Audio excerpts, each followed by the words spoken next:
கர்த்தருக்கு ஸ்தோத்திரம். ஜான் ஜெபராஜ் மாதிரியான தேவ ஊழியர்கள் தேவனுடைய அழைப்பிலிருந்து பாதை மாறாமல் இருக்க திருச்சபையாகிய நம்ம விசுவாசிகளாகிய நம்ம ஊழியர்களுக்காக ஜெபிக்க வேண்டியது நம்மளுடைய கடமை. ஒருவேளை இன்னைக்கு வெறுமனே ஊழியர்கள் விசுவாசிகளுக்காக ஜெபிக்கிறாங்க, அப்படிப்பட்ட சூழ்நிலை தான் இருக்குது.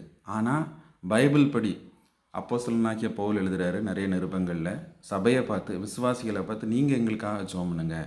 ஆனால் இன்றைக்கி நிறைய நேரங்களில் விசுவாசிகள் ஊழியர்களுக்காக ஜெபிக்கிறது இல்லை. ஸோ விசுவாசிகளாகிய நம்ம ஊழியர்களுக்காக ஜெபிக்கணும். ஸோ இதை பற்றி பிளெஸ்ஸிங் யூத் மிஷன் அப்படிங்கிற ஒரு இயக்கத்திலேருந்து வெளியிடப்பட்ட மேகசினில் ஊழியர்களுக்காக எப்படி ஜெபிக்கணும், எந்தெந்த காரியங்களுக்காக ஜெபிக்கணும்னு சொல்லி ரொம்ப ஷார்ட்டாக ஒரு விஷயம் வெளியிட்டிருக்கிறாங்க. அதை மோகன கிருஷ்ணன் அப்படிங்கிறவங்க அவங்களுடைய ஃபேஸ்புக் பேஜில் ஷேர் பண்ணியிருந்தாங்க. அதை நான் வாசிக்கிறேன்.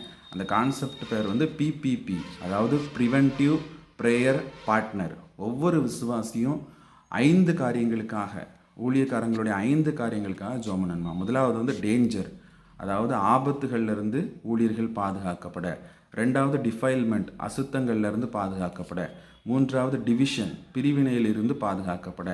4வது டிசீஸ், வியாதியிலிருந்து பாதுகாக்கப்பட. 5வது டிப்ரெஷன், மன அழுத்தத்திலிருந்து பாதுகாக்கப்பட. இந்த 5 குறிப்புகளை மையமாக வச்சு ஒவ்வொரு நாளும் ஊழியர்கள் விசுவாசிகள் ஊழியர்களுக்காக ஜெபிக்கணும்.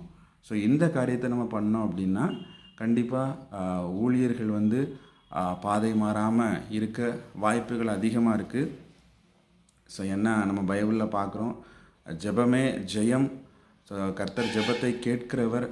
ஸோ இன்னிலிருந்து இந்த காரியத்தை விசுவாசிகளாகிய நம்ம கடைபிடிக்கிறதுக்கு முயற்சி செய்வோம்.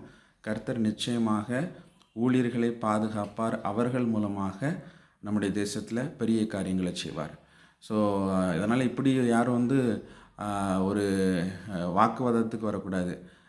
கடைசியில் நம்ம பார்த்தோம் அப்படின்னா என்னதான் இருந்தாலும் அது ஒரு பர்சனல் சாய்ஸ், அந்தந்த ஊழியர்களுடைய அந்தந்த நபர்களுடைய பர்சனல் சாய்ஸ் தான். ஆனாலும் விசுவாசிகளாகிய நம்முடைய கடமை ஊழியர்களுக்காக ஜெபிக்க வேண்டியது. ஜெபிப்போம், தேவன் பெரிய காரியங்களை செய்வார். தேங்க்யூ.